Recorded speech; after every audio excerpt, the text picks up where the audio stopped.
Monster Hunter Wilds really is one of the best games in the series. Going from World to this is like a massive upgrade from the open world monster slaying game that turned into a lot of people's first game in the series. There's new features, new monsters, a more connected story, plus some improvements on weapon crafting and combat. Despite a lot of the longtime players complaining about the difficulty and the lack of content, there's so much more to look forward to here. So today I want to give my 2 cents on the first couple dozen hours I've spent in Wilds. And I'll end up putting at least 200 more hours in before the end of the year, but at this point I think I have a solid opinion on things as they are now and what to expect in the future. The story in Wilds has a much bigger focus, but often feels like it gets in the way of the good stuff. From the beginning of us entering this vast wasteland to meeting all these tribes of people, it all flows together pretty smoothly. I do like that we're slowly exploring this new region and getting to learn more about the traditions in every village. These places feel more lived in, so instead of mountains, forests, and caves only filled with monsters, we can set up shop in villages that tell a deeper story. Okay, now that we've got all that covered, it still wasn't perfect all the way through. Most of the story has us trying to get this kid named Nata back to his people. Every step of this does naturally make us run into the monsters that we need to fight, and that's my favorite part of it all. I liked seamlessly getting to the next monster without having to go back to base every time or do some kind of investigation. So as long as you're headed to the next part of the main plot, you can always expect the next big monster to show up. And I did see people complaining about these long, drawn out sections where they make you ride the secrets and they walk you through an area while the NPCs talk about whatever's going on. It does slow down the pacing and it happens a lot, but it also introduces you to the environment. It's a chance to put down the controller for a sec or casually gather some materials while you're on your way. It's one of the things that people seem divided over, but I was fine with it. Overall, the plot was a great way to introduce a lot of the mechanics and get the veterans back in the flow of things. It wasn't super long and it introduced us to the characters and tribes in some of the best ways. Waiting for Alma to say the signature line felt like you're a rabid dog waiting on your owner to turn that leash loose. The guild authorizes you to hunt the outlet of Shakama. Shit, Negro,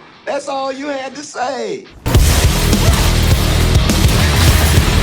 And by the end of it, you start itching to fight the next monster with everything you've got. My time with Wilds has been nothing but fun so far, and it feels like a perfect sequel to World. It's been fun tracking down some monsters and seeing how far you can go in a 1v1 with your newest weapons. Plus, going online to help out some random SOS quests feels good too. It's so hard to try and tell people about these games and get them interested because you kinda have to try it yourself and let it slowly pull you in. But once you're in it, it's damn near impossible to get away from it. It really just starts with a favorite weapon, and for me that's the switch axe. I dabble in the sword and shield, the charge blade, and even the dual blades a little bit too. But those first couple dozen hours after reaching high rank, I had to make sure I had every element of the switchblade on lock for any occasion. The best addition has to be the new offset attacks and the clashes you can pull off with a lot of weapons. It makes you feel powerful when you time your attack right and counter the hell out of a monster. This is just one of the mechanics that really adds more into the fun of every fight. And when you start getting comfortable with it, these battles become more intense knowing that you have a full arsenal of techniques to pull off. Even more if you're using specific weapons, but I can't speak too heavy on a lot of those just yet. I'm still working on crafting Rarity 8 versions of every weapon and slowly learning them, but that's definitely a long-term goal. From what I see though, stuff like the insect glaive and the bow are looking really good in this game. So hopefully I'll learn those pretty soon too. But the greatest new feature has to be the wound system. That plus the focus mode that helps you retarget yourself on certain parts of a monster. It really came in handy when I wanted to focus on removing some tails, but the monster just kept moving all over the place. As you do focus on those parts, wounds open up where you can do a special attack and get some free materials out of it. You legit get a rush out of mauling these dudes just so you can open up those wounds and take home as much loot as you possibly can. Capcom did an amazing job making everything here feel easier to get into and a much more addictive experience for all players. Compared to my time in World, I probably wouldn't be half as dripped out as I am right now with so many weapons and armor sets. And I just can't wait to jump in the next fight to hunt down any material I could possibly need to craft myself a new pair of Tims. But some players are complaining that this game is much easier than World or Rise, and I'm a little conflicted on that. My first game in the series was World, and that's where I spent hundreds of hours fighting fighting through and getting familiar with my main weapons. Anyone's first Monster Hunter game is going to feel more difficult, especially until they learn a weapon. Like, I don't remember Rise being too tough, but then again, I kinda stopped after the main game and never went back for the Sunbreak expansion.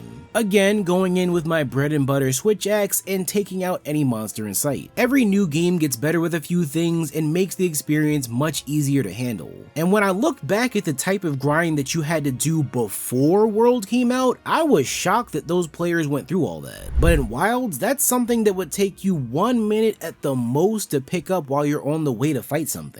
Even the fact that we had palamutes and secrets made things feel like a breeze. I started entering areas, setting my target, and letting the secret take me there while I scroll on TikTok or just take a quick piss. So there's plenty to be said about how these things are a lot less grindy and more focused on the fights. Even outside of that, I think that anyone like me who put in hundreds of hours for World, Iceborne, Rise, or Sunbreak must be considered a veteran. So as a veteran coming into Wilds and thinking that it's easy just makes a lot of sense. Like, I've seen brand new players who actually did struggle with some of the first few monsters here. Plus even more who found it hard to get through the story without getting help from others. And at the same time, I'm not gonna lie, as if that wasn't me doing the exact same things all those years ago. Starting off with the dual blades, not knowing anything at all besides wanting to get in there and do some damage. Now I'm up here hunting for the most optimal builds and skills to fit every fight. As much as this game may not be the hardest, y'all are in for a world of hurt when Capcom starts cooking up the next few updates. They're gonna drop in tempered elder dragons one after another, all having these one-hit KO moves. And don't forget that they want to add Bahamut from Final Fantasy XIV into the game too. You know, the one that can damn near destroy the entire planet. So yeah, let the new players get comfortable before they start rage quitting to something like this. I did talk about the feedback loop before and how the endgame gives you so many more reasons to fight tempered monsters. Not only do they drop hunter symbols for the highest rarity weapons, but they also let us forge Ardean weapons. That's where we can fine tune and craft whatever weapon that we want to and then roll for some random stat buffs. Something like this takes out a lot of the extra grind, especially when you take advantage of all the trading mechanics. You can use points to get a lot of stuff that would normally have you grinding for days, praying that you can get your hands on it. Then the way that investigations work now makes it even easier to track down certain materials that are guaranteed to drop after a fight. It takes away a lot of the grind for things like gems and rubies that have a super low drop rate. It's hard to say that any of this is bad because it helps both new players and veterans alike. Who wants to spend countless hours grinding out the same monster all for one material? I mean, technically you can still do that, but it's nice to have some options. It makes the process of learning new weapons and styling your character into the real endgame goals. But either way, the game is just fun, and I'm hoping that all this helps me get closer to learning even more weapons without needing to spend hundreds of hours in the process. So I'm 90% sure that everything in the base game of Wilds is setting us up for the future updates. Those updates and expansions that we saw since World have been amazing, like bringing Behemoth in from the Final Fantasy games.